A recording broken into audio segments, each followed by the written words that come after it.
Hey everyone, welcome back to the Movie Couple channel. I'm Wendy and here's my review for The Nun 2. It's 1956 in France. A priest is murdered and evil is spreading. The sequel to the worldwide smash hit follows Sister Irene as she once again comes face to face with Valak, the demon nun. Alright, let's talk about The Nun 2. This is a character that we as the audience were first introduced to from The Conjuring, and I feel like the very first time we got to see the nun appear out of the painting, I love that scene. And when they announced that they were going to make the first nun, I was pretty excited. I was curious to know more about the character, and more than anything else, because of the character design of the nun, what Valak looks like is so frightening. I was really looking forward to an origin story, essentially, you know, for one of the characters, or one of the demonic characters from The Conjuring. I was pretty disappointed with the first nun.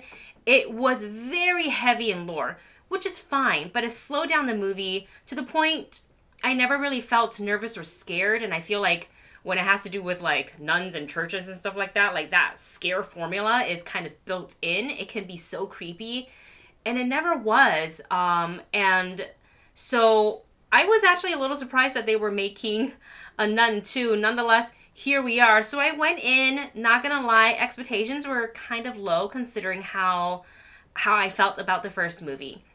But this is by also a different director, Michael Chaves. I hope I'm saying his name correctly, who directed the La Llorona movie. He directed The Conjuring, The Devil Made Me Do It, as well as this film. So I wanted to see, you know, how he was going to approach it. And I gotta say, The Nun 2 is everything I wanted the first Nun to be. They didn't waste any time getting into the scares. As for the lore, it's not that they just tossed it out. They kept it in. But it was pretty even-keeled with the scares and the effects and the jump scares and the storytelling. I feel like all of those had equal spotlights in the film, as well as some character development for our characters in the film. I also appreciate that let's say if you didn't have the chance to see the first Nun or didn't want to, but your friends are like, let's go and see the Nun 2, and you're like, sure, okay. I promise you will not be confused. They did a fantastic job giving you a very quick summary of what happened in the first film. You are caught up and you are ready to go. And Valak is back, and she's mad. She is upset, and she's got a bone to pick with everybody, including Sister Irene, who Taissa Farmiga plays that character, and she is just as great as she was in the first film. Performances has always been great. What I really liked was, you know, I touched on The Conjuring earlier, and that was kind of like the audience's first look at the nun.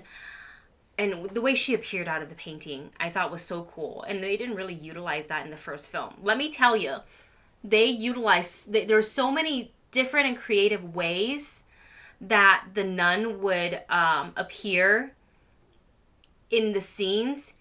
It made it so good. It built the tensions. It made the audience crave for more. And I feel like they kind of went extra with the frequency of the scares. And in a way, I joked to my friends about this because we saw the movie together. And I said, I feel like they're kind of making up for the first one because it really wasn't that scary. So I really appreciate it. I appreciate kind of getting another look at like what Valak is doing. How is Valak coming back? How are they going to combat this? I do have this is a non-spoiler review, so I can't get full into it.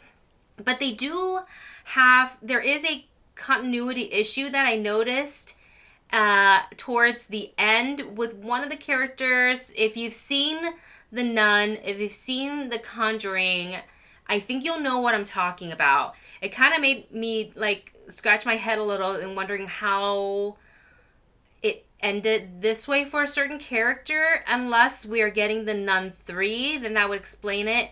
There is also a mid-credit scene that you absolutely should stay for, and I feel like that's kind of maybe if we do get a third one or something, but it's gonna tie into the whole thing.